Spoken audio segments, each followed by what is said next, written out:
Salutare bine v-am găsit la un nou video pe acest canal. Astăzi vom completa colecția Meow skin de pe Brawl Stars.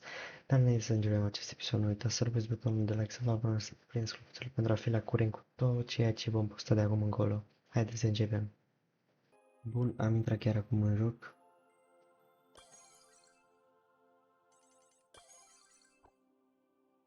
Și vom merge chiar acum să cumpărăm toate skinurile Meow din shop.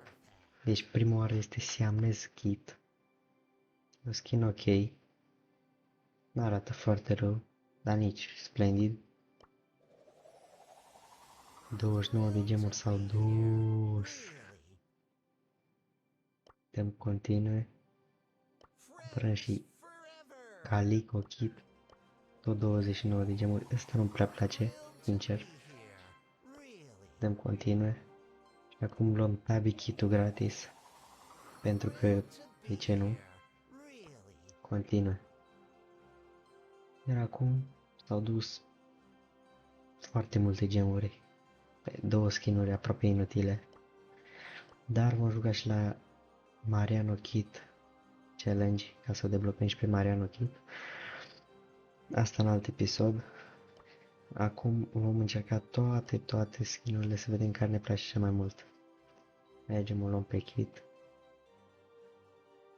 Unde-i Kit? Aici. Aveam deja Billy the Kid. Sincer, chiar interesant skinul ăsta. Dar dacă o trebuie să luăm ăstelalte, aia îl avem și pe Yuki Kit din alt challenge. Asta sincer îmi place cel mai mult din toată colecția. Sincer.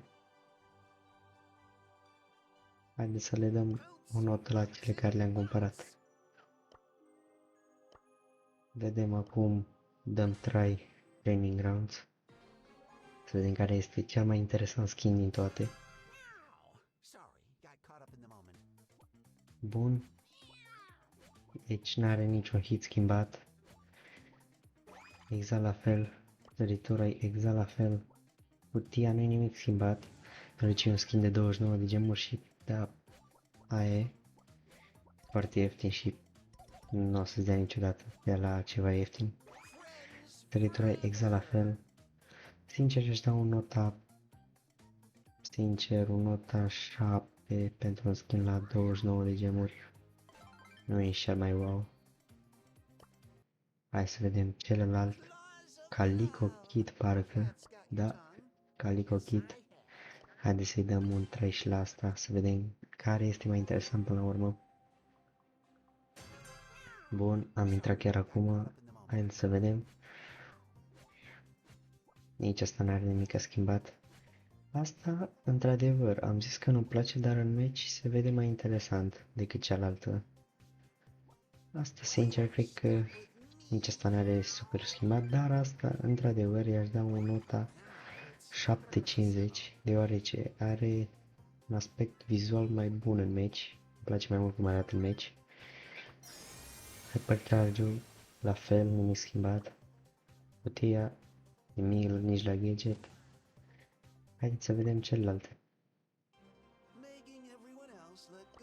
Și acum haideți să vedem la Tabi Kit, care sincer e al doilea cel mai frumos care mi se pare mie. Dăm try. Haideți să vedem. Asta da, într-adevăr chiar este frumos. Chiar îmi place cum se vede în meci. Ăsta merită un 8 solid. Asta chiar merită un 8. Cutia într-adevăr e schimbată, dar îmi place mai mult cum arată în meci. Îmi place cum arată în timpul meciului mai mult. Haideți să vedem și Yuki Kit acum, care mi se pare cel mai frumos. Aici. Haideți să dăm un try.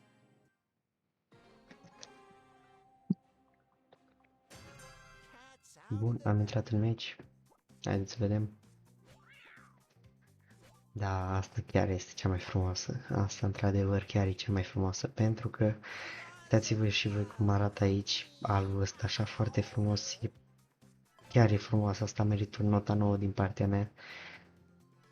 Asta chiar e de nota 9 din partea mea, sincer. Acum lăsați și voi în comentarii care vi se pare cel mai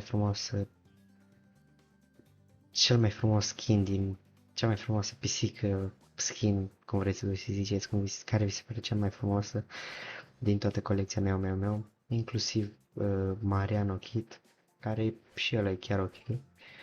Eu, sincer, locul i-aș da la Yuki Kit, mi se pare cea mai frumoasă, așa, un alb foarte frumos. Spune și voi în comentarii care vi se pare cea mai frumoasă. Bun, și cam acesta a fost episodul.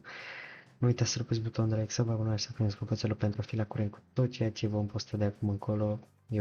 Eu m-am dus. Ciao.